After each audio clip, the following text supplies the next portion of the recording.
तीन बहुओं की ठंड की तैयारी। खाने के लिए आती है और वो देखती है कि प्रतीक्षा छत पर कंबल और रजाइयों में धूप लगा रही है। अब मैं धुले हुए गर्म कपड़े कहाँ सुखाऊंगी? पूरी छत तो तुमने कंबल और रजाइयों से भर रखी है। जिठानी जी, ठंड आ चुकी है। कल रात अयांश को बहुत ठंड लग रही थी, इसलिए मैंने पूरे घर के कंबल और रजाइयां बाहर निकाल ली। आज ही इनमें धूप लगाकर सबके कमरों में रख दूंगी। लेकिन आपने आज ही सारे गर्म कपड़े क्यों धो दिए? एक दिन रुक जाती। अरे ठंड ने अचानक दस्तक दे दी है। तुमने देखा नहीं कैसे माँ जी पिताजी को जुकाम हो गया है? बच्चे दिन भर बाहर खेलते हैं, उन्हें गर्म कपड़े नहीं पहना है तो उन्हें ठंड लग जाएगी। लेकिन इतने सारे गर्म कपड़े आप कहाँ सुखाओगी? अरे गर्म कपड़े आज नहीं सुखाए तो बच्चे, माँ जी और पिताजी क्या पहनेंगे? लेकिन तुम चिंता मत करो, मैं कपड़े सुखाने का कोई ना कोई इंतजाम कर ही लूंगी। सिद्धि अपने कमरे से कुछ रस्सियां लेकर आती है और छत पर रस्सियां बांध देती है और उन रस्सियों पर धुले हुए गर्म कपड़े डाल देती है। जिठानी जी, आपने गर्म कपड़े सुखाने का जुगाड़ पहले से कर रखा था। अरे तुम तो जानती हो, बड़ी बहू होने के नाते मुझे पूरे परिवार की देखभाल करनी पड़ती है। ये सब मैं नहीं करूंगी तो और कौन करेगा? दोनों बहुएं छत पर कपड़े सुखा रही होती है। घर में सरस्वती उनका इंतजार कर रही थी। सिद्धि और प्रतीक्षा दोनों छत पर इतनी देर से क्या कर रही है? मैंने प्रतीक्षा बहू से कहा था कि मेरे घुटनों में तेल लगा दे। ठंड के कारण मेरे दोनों घुटनों में बहुत दर्द हो रहा है। माँ जी, मैं आपके घुटनों में तेल लगा देती हूँ। अरे तू रहने दे, तू खाने पीने की चीजों की तैयारी कर ले। तिल और गोंद के लड्डू बना ले, खाने की खुशबू से दोनों ही खुद ही छत से नीचे आ जाएंगी। माही रसोई में जाकर चूल्हे पर तिल भूनने लगती है। तिल की सौंधी सौंधी खुशबू छत पर आने लगती है। ये खुशबू कहाँ से आ रही है? ऐसा लग रहा है कहीं तिल के लड्डू बनने की तैयारी चल रही है। ये खुशबू हमारे घर से ही आ रही है। माही तिल के लड्डू बना रही होगी, हमें नीचे चलकर उसकी मदद करनी चाहिए। दोनों बहुएं नीचे आती है और सीधी रसोई में जाती है। आ गई आप दोनों, लड्डू बनाने में मेरी मदद कर दो। माही, हम तुम्हारी मदद करने ही तो आए। वैसे भी हम छत पर गर्म कपड़े सुखा रहे थे, भुने हुए तिल की खुशबू हमें यहाँ तक खींच लाई। माही, तुम तिल के लड्डू बना लो, मैं गोंद के लड्डू बना लेती हूँ। प्रतीक्षा भाभी, आपको माँ जी ने बुलाया है, उनके घुटनों में बहुत दर्द है। प्रतीक्षा, तुम माँ जी के घुटनों में तिल की मालिश कर देना, मैं गोंद के लड्डू बनाने की तैयारी करती हूँ। ठंड को मात देने के लिए तीनों बहुएं अपनी अपनी जिम्मेदारी संभाल लेती है। तभी बड़ी बहू सिद्धि की बेटी नेहा वहां आती है। माँ, मुझे बहुत ठंड लग रही है। सिद्धि देखती है कि नेहा के कपड़े पानी में भीगे हुए थे। अरे तेरे कपड़े तो पानी में भीगे हुए हैं, ठंड तो लगेगी ना। अयांश कहाँ है? अयांश बाहर खेल रहा है। सिद्धि घर से बाहर जाती है तो देखती है अयांश पौधों में पानी डालने वाले झरने से नहा रहा होता है। सिद्धि दोनों बच्चों को घर के अंदर लाती है और उनके कपड़े बदलती है। तीनों बहुएं घर के दूसरे काम में लग जाती है। खाना बनाकर सबको खिलाने के बाद, मैं तो बहुत थक गई हूँ, थोड़ा आराम कर लेती हूँ। सिद्धि और माही लड्डू बनाने में व्यस्त होती है। कब शाम हो जाती है उन्हें पता ही नहीं चलता। आज शाम की चाय नहीं मिलेगी क्या? ठंड के मौसम में 5 बजे शाम को चाय मिल जानी चाहिए। तभी माही चाय लेकर आती है। चाय बन गई है पिताजी, और साथ में पकौड़े भी बनाए हैं। चाय और पकौड़ों के साथ ठंड का पूरा आनंद उठाइए। तिल और गोंद के लड्डू बने के नहीं?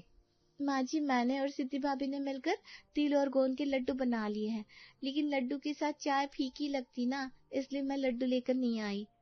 अरे लड्डू तो बने ही है खाने के लिए, लेकिन चाय के साथ पकौड़े ही अच्छे लगते हैं। सिद्धि भी नींद से जाग जाती है और घर के सभी सदस्य चाय पीते हैं। उसके बाद तीनों बहुएं रात के खाने की तैयारी में लग जाती है। माँ जी, आज रात के खाने में क्या बनेगा? अरे ठंड में तो खाने का मजा ही अलग है। हरी पत्तेदार सब्जियां, गाजर, मटर खाने के लिए कितनी चीज है।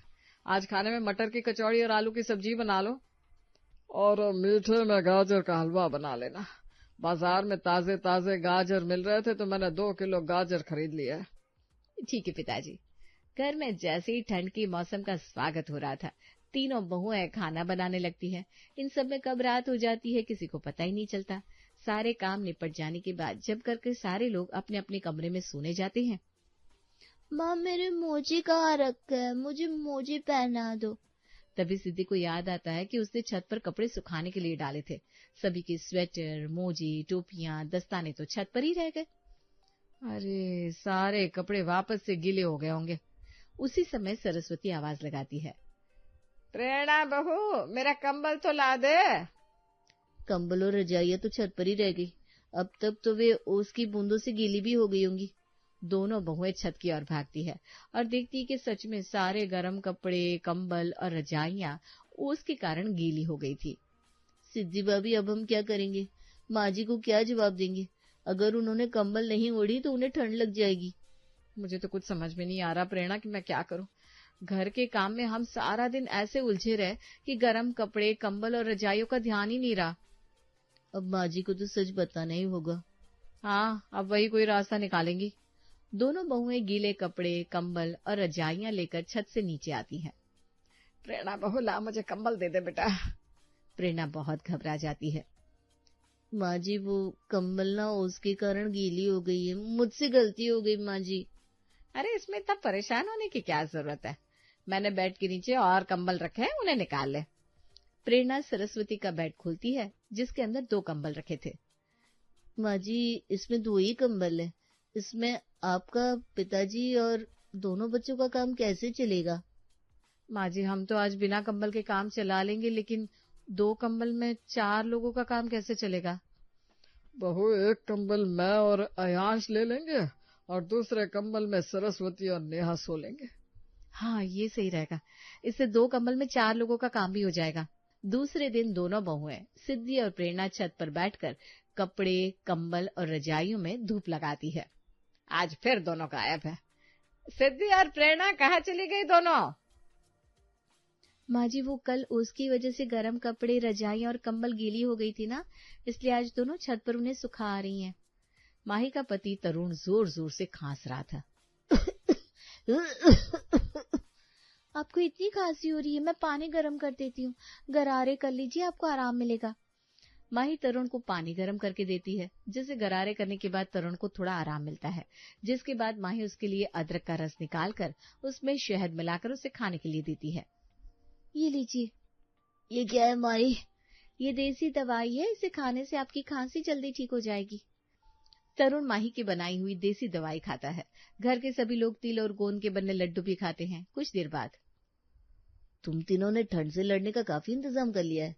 देसी दवाई और लड्डू खाने से तो मुझे काफी आराम मिल गया। लड्डू बने भी है बेहद स्वादिष्ट। धीरे धीरे ठंड बढ़ती जा रही थी। पूरा परिवार रजाइयों में दुबक जाता है, लेकिन उन्हें ठंड से फिर भी आराम नहीं मिल रहा था। लगता है इस बार ठंड हर साल का रिकॉर्ड तोड़ देगी। मेरी तो जान निकली जा रही है। मैंने तुम तीनों को पहले ही कहा था कि ठंड से बचने की तैयारी कर लो, लेकिन तुम तीनों ने लड्डू बनाकर और गर्म कपड़े धोकर अपनी अपनी जिम्मेदारियों से फुर्सत पा ली। सिद्धि कहाँ है? बुलाओ उसे मेरे पास। मैंने उससे कहा था कि ठंड से बचने की पूरी तैयारियों की देखरेख तू करेगी। माँ जी, सिद्धि भाभी घर पर नहीं है, वो किसी काम से बाजार गई है। इस वक्त इससे बड़ा काम और क्या हो सकता है कि हमें ठंड का मुकाबला करना है। तभी सिद्धि बाजार से आती है और उसके हाथ में ढेर सारे पैकेट होते हैं। माँ जी, मैं आ गई हूँ। मैं ठंड से बचने का इंतजाम करने ही तो गई थी। ये देखिए, घर में पहले से ही 2 हीटर पड़े थे जो खराब हो गए थे, उन्हें ठीक करा कर लाई हूँ। इसके अलावा 2 हीटर और खरीद कर लाई हूँ। अब हमारा घर गर्म रहेगा। सिद्धि जल्दी से एक हीटर लगाकर उसे ऑन कर देती है। थोड़ी देर में कमरा गर्म हो जाता है। हाँ, अब जाकर राहत मिली है। माही रसोई में मूंगफली भूनती है। वो गर्म मूंगफली के साथ गुड़ लाकर सबको खाने के लिए देती है। ठंड में गुड़ के साथ गरम मूंगफली खाने का मजा ही कुछ और है। ये लीजिए, आप सब गुड़ और गरम मूंगफली खाइए, इससे ठंड दूर होगी और शरीर भी तंदुरुस्त होगा। घर के सभी सदस्य मूंगफली और गुड़ का आनंद लेते हैं। घर में एक दिन अचानक बुआ जी आ जाती है। आओ आओ राधा, बिल्कुल सही समय पर आई हो। हमारी तीनों बहुओं ने ठंड का मुकाबला करने की पूरी तैयारी कर ली है। अच्छा किया राधा, तू यहाँ आ गई। दामाद जी को भी साथ ले आती। भैया उन्हें काम से कहाँ फुर्सत। मैंने कहा था कि कुछ दिन के लिए मेरे साथ भैया के घर हो आओ। कहने लगे ठंड का मौसम है, इस समय काम कारोबार अच्छा चलता है, अभी काम छोड़कर कहीं भी गया तो बड़ा घाटा हो जाएगा। राधा के पति मोहन की फैक्ट्री थी जहाँ रजाइयां बनती थी। तीनों बहुएं राधा की खातिरदारी में लग जाती हैं। बुआ जी, ये लीजिए, गर्मा गर्म कॉफी पीजिए। मैंने सबके लिए कॉफी बनाई है, साथ में ये तिल और गुड़ के बिस्किट भी है। बुआ जी तिल और गुड़ के बिस्किट खाती हैं। तिल और गुड़ के बिस्कुट बड़े स्वादिष्ट, कहाँ से मंगवाया? अरे ये बिस्किट माही ने अपने हाथों से बनाया है। मैं भी घर जाकर ऐसे ही बिस्कुट बनाऊंगी। माही बहू, इस बिस्किट की रेसिपी मुझे बता देना। ठीक है बुआ जी। तीनों बहुएं खाने की तैयारी में लग जाती है। तीनों रसोई में जाकर मक्के की साग बना रही थी। सिद्धि मक्के की साग को कुकर में उबालती है। मक्के की साग की खुशबू आ रही है। लगता है आज खाने में मक्के का साग बन रहा है। सर्दियों में मक्के का साग शरीर को गर्माहट देता है। तीनों बहुएं बड़ी मेहनत से खाना बना रही थी। तभी रसोई में आयांश और नेहा आते हैं। दोनों डब्बे में से तिल और गोंद के लड्डू लेकर खाने लगते हैं। कितना अच्छा लग रहा है ना, दोनों बच्चे घूम घूम कर लड्डू खा रहे हैं। हाँ, लेकिन लड्डू जल्दी खत्म होने वाले हैं प्रेरणा। खत्म कैसे नहीं होंगे, लड्डू बने ही इतने टेस्टी। जिसे एक लड्डू खाना है वो 2 लड्डू खा रहा है। हमें जल्दी ही और लड्डू बनाने होंगे। बुआ जी को मेथी के लड्डू बहुत पसंद है। इस बार ना हम मेथी के लड्डू बनाएंगे, स्वाद भी कुछ अलग हो जाएगा। बातें करते हुए तीनों खाना बना लेती है और खाना टेबल पर लगाकर सबको खाने के लिए बुलाती है। वाह, सरसों का साग और मक्की की रोटी, वो भी बटर के साथ। सच में तुम तीनों ने ठंड को मात दे दी है। इन तीनों की वजह से ही हमारी सर्दियां अच्छे से गुजर जाएंगी।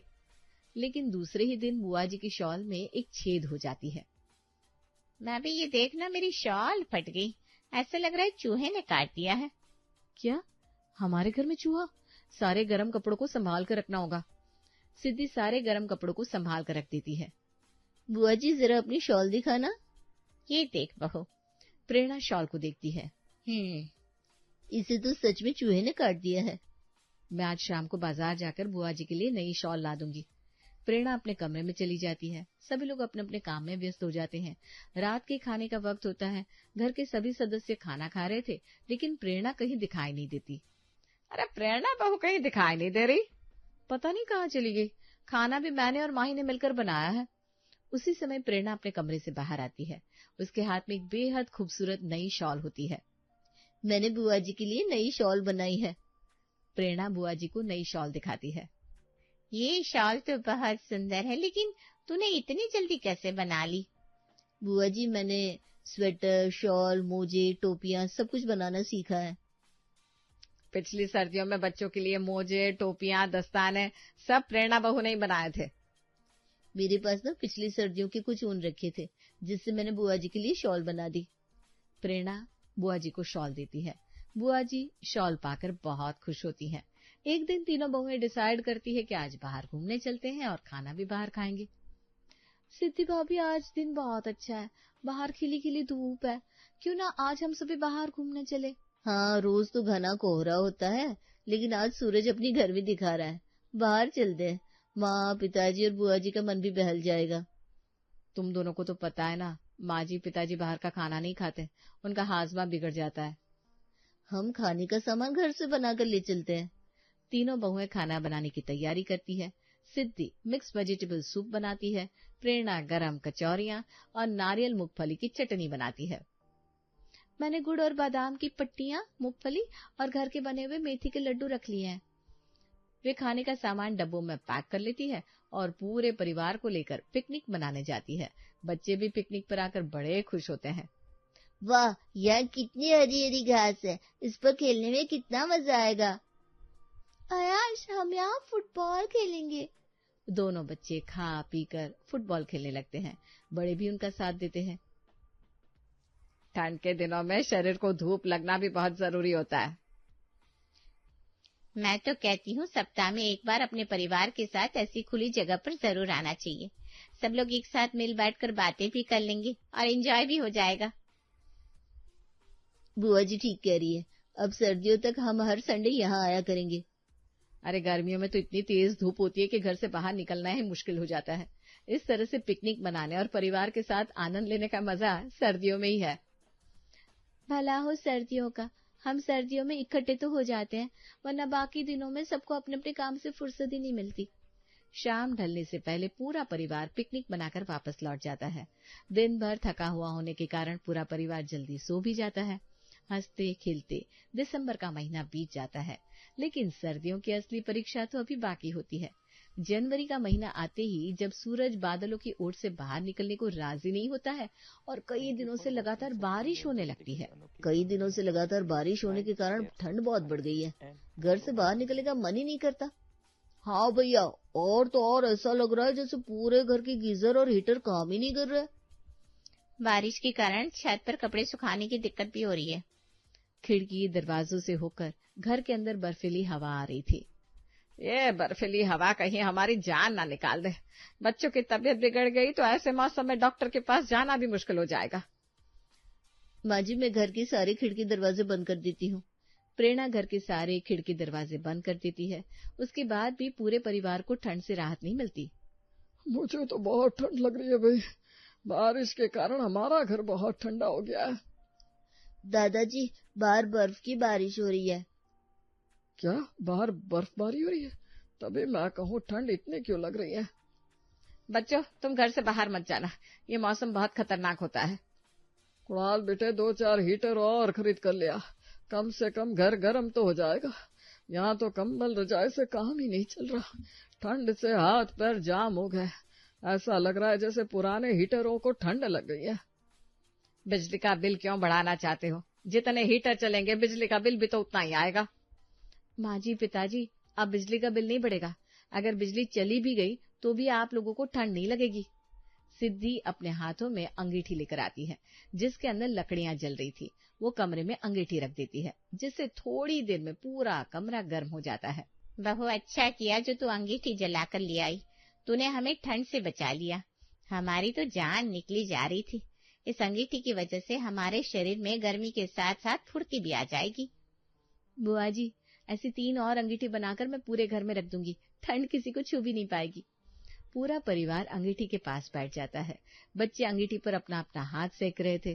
सिद्धि 3 और अंगीठी जलाकर पूरे घर में रख देती है।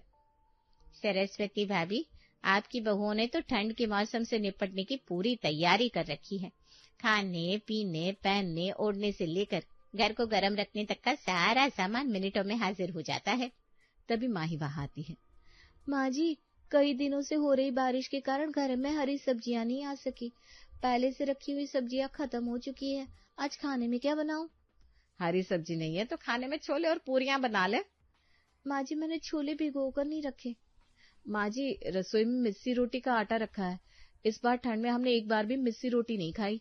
थोड़े से धनिये की पत्तियां और मूंगफली और नारियल भी रखा है। मैं सोच रही थी क्यों ना हम आज खाने में मिस्सी रोटी और धनिया, मूंगफली, नारियल की चटनी बना ले। बच्चे भी इसे बहुत पसंद से खाते हैं। मेरे मुंह में तो अभी से पानी आ रहा है। अरे, इस पे पूछने वाली क्या बात है बहू। ठंड के मौसम में गर्मा गर्म मिस्सी रोटी खाने में किसी अच्छी नहीं लगेगी। आज खाने में यही बना ले। तीनों बहुएं खाना बनाने लगती है। खाना बनकर तैयार हो जाता है। घर के सभी सदस्य मिस्सी रोटी और धनिये की लाजवाब चटनी का आनंद उठाते हैं। सिद्धि मिस्सी रोटी के ऊपर घर का बना हुआ देसी घी सबको खाने के लिए देती है। इस देसी घी ने मिस्सी रोटी का स्वाद और बढ़ा दिया है। बुआ जी, ये देसी घी हमने घर में ही बनाकर तैयार किया है। सच में तुम तीनों बहुत गुणकारी हो। तुम तीनों की मेहनत के कारण पूरा परिवार ठंड के मौसम को एंजॉय कर रहा है। अगर तुम तीनों ने इसी तरह हमारा ख्याल रखा तो हम तो यही चाहेंगे कि ठंड का मौसम कभी ना जाए। रोज कुछ स्पेशल खाना खाने को मिलेगा। सच में मेरी तीनों बहुएं लक्ष्मी का रूप है। तीनों ने मिलकर सब कुछ बहुत अच्छे से संभाला है और ठंड से लड़ने की पूरी तैयारी की है। कुछ दिन के बाद बारिश रुक जाती है। मौसम साफ हो जाता है। बुआ जी अपने घर जा रही होती है। बुआ जी, ये सफेद तिल और चने के लड्डू हैं। हमने आपके लिए हाथों से बनाए हैं। बुआ जी, ये नई शॉल और टोपी मैंने आपके लिए बनाया है। बुआ जी, मेरी तरफ से ये गुड़ और मूंगफली की पट्टियां और मेवे का हलवा आपके लिए। तीनों बहुओं की ओर से मिले गिफ्ट लेकर बुआ जी खुशी खुशी अपने घर जाती हैं।